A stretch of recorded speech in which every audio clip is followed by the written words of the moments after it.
হঠাৎ করে যদি মিষ্টি জাতীয় কোনো কিছু খেতে ইচ্ছা করে, বাড়িতে থাকা অল্প কিছু উপকরণ দিয়ে কিভাবে আপনারা মিষ্টি বা ডেজার্ট আইটেম তৈরি করে ফেলতে পারবেন, তাও বাড়িতে থাকা মাত্র 1 প্যাকেট পাউরুটি দিয়ে। কিভাবে মিষ্টিটা বানালে পাউরুটির কোনো রকম স্মেল থাকবে না আর খেতে একদম রসমালাইয়ের মতো লাগবে, সেই প্রসেসটা দেখিয়ে দিচ্ছি।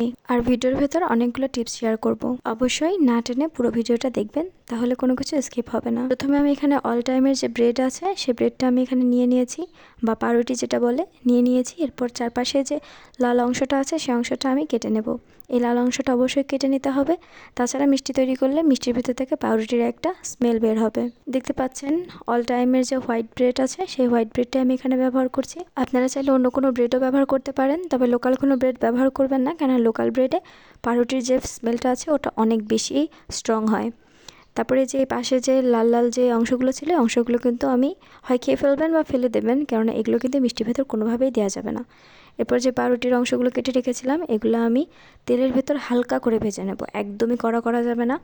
দুপাশে আমি তেলে ভেজে হালকা লাল লাল করে নেব। অবশ্যই ভিডিওতে দেখে বুঝতে পারছেন সর্বোচ্চ 20 থেকে 25 সেকেন্ড, এর বেশি কিন্তু ভেজে নেওয়ার কোনো প্রয়োজন নেই। এখানে বারে বারে আপনারা অল্প অল্প করে তেল ব্যবহার করবেন, তাহলে তেল অনেক বেশি লাগবে না। কারণ আপনি যদি অনেক তেলও দেন এর ভেতরে যখন দেবেন এটা চুষে নেবে, কিন্তু পাউরুটির তেল চুষে নেবে। তো চেষ্টা করবেন অল্প অল্প করে তেল ব্যবহার করা আর অল্প অল্প করে ভেজে তোলা।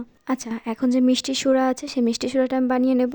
এখানে আপনাদের পছন্দের মতো করে নিতে পারেন, তবে এখানে 4 চামচের মতো মিষ্টি ব্যবহার করেছি। এরপর আমি ভালো করে এটা জাল করে নিয়েছি এবং চিনিগুলো গলে গেলে আমি এটা মিষ্টির যে সুরা হয় সেটা বানিয়ে নিয়েছি। এরপর ভালো করে একটা যে পাত্রে আমি ঢালবো এটা, সেখানে আমি ভালো করে পাউরুটিগুলো সেট করে নিয়েছি। ভিডিওর এই পর্যায়ে আপনাদের কাছে ছোট্ট একটা অনুরোধ থাকবে, একটা লাইক দিয়ে আমার ভিডিওটা দেখা কন্টিনিউ করবেন। আমি আমার চ্যানেলে কীভাবে খুব সহজে এবং কম খরচে রেসিপি তৈরি করা যায় সেগুলো শিখিয়ে দিই, চাইলে আমার চ্যানেলটা সাবস্ক্রাইবও করে রাখতে পারেন। এই পর্যায়ে আমি চিনি চাল দিয়ে যে মিষ্টি সুরাটা বানিয়ে নিয়েছিলাম সেটা কিন্তু আমি এখন পাউরুটির উপর ঢেলে দিচ্ছি।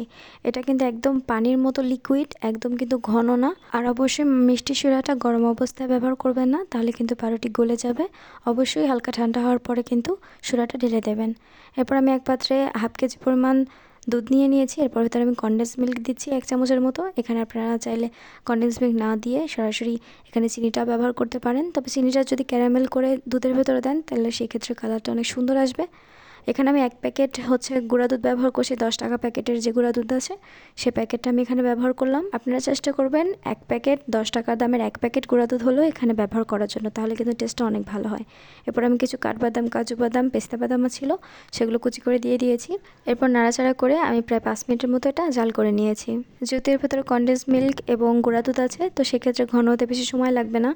আমি এখানে সামান্য পরিমাণ কর্নফ্লাওয়ার ব্যবহার করছি। আপনারা এখানে চাইলে কর্নফ্লাওয়ারের পরিমাণটা একটু বাড়িয়ে দিতে পারেন, আপনারা যেরকম ঘন খেতে চান। অনেকে কর্নফ্লাওয়ার একটু বেশি করে দেয়, একদম ঘন হয়, তো সেক্ষেত্রে পাউরুটির ভেতরে খুব একটা রস যায় না আর আমার কাছে ওটা ভালো লাগে না। তো আমি চেষ্টা করেছি যে হালকা ঘন থাকবে এই অবস্থায় দিয়ে দিতে, কেননা ফ্রিজে যখন এটা সেট করা হয় তখনও কিন্তু ঝোলটা অনেক বেশি ঘন হয়ে আসে। যেহেতু এর ভেতরে কর্নফ্লাওয়ার দেওয়া আছে, এটা আস্তে আস্তে ঠান্ডা হবে, আস্তে আস্তে ঘন হবে। এই পর্যায়ে কিন্তু দুধটা গরম থাকা অবস্থাতেই আমি এর ভেতরে ঢেলে দিয়েছি। আর দেখতে পাচ্ছেন এটা কতটা সুন্দর লাগছে।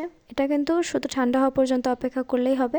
অবশ্যই আমি যে টিপসগুলো দিয়েছি সেগুলো ভালো করে ফলো করবেন, তাহলে পাউরুটি একদমই গলে যাবে না আর পাউরুটি থেকে পাউরুটির যে স্মেলটা আছে সেটা বের হবে না। এটা কিন্তু খেতে একদম রসমালাইয়ের মতো লাগবে। আমি আপনাদের এখন তুলে দেখাচ্ছি, দেখতে পাচ্ছেন এটা কিন্তু একদমই গলে যায়নি বা ছিঁড়ে যায়নি, এটা কিন্তু খুব সহজেই তুলে ফেলা যাচ্ছে। এখন আমি আপনাদের কেটে দেখিয়ে দিচ্ছি এটা আসলে কতটা সফট আর কতটা সুন্দর হয়েছে। এটা খেয়ে আমার বাড়ির লোক এতটা পছন্দ করেছিল, তারা বলছিল যে বাড়িতে আত্মীয়স্বজন আসলে মাঝে মাঝে এই জিনিসটা তৈরি করতে পারো, কিন্তু খেতে কিন্তু একদমই দোকানের মতো টেস্ট লাগে। আমার বিশ্বাস বাড়িতে যদি আপনারা একবার এই জিনিসটা তৈরি করেন সবাই খেয়ে অনেক প্রশংসা করবে। আর এটা খাওয়ার সময় একদমই বোঝার উপায় নেই যে এটা পাউরুটি দিয়ে তৈরি করা। আশা করছি ভিডিওটা আপনাদের অনেক ভালো লেগেছে আর অনেক কাজে আসবে। যদি ভালো লেগে থাকে তাহলে অবশ্যই এটা লাইক দিতে ভুলবেন না, আর কেউ নতুন হয়ে থাকলে চ্যানেলটা সাবস্ক্রাইব করবেন।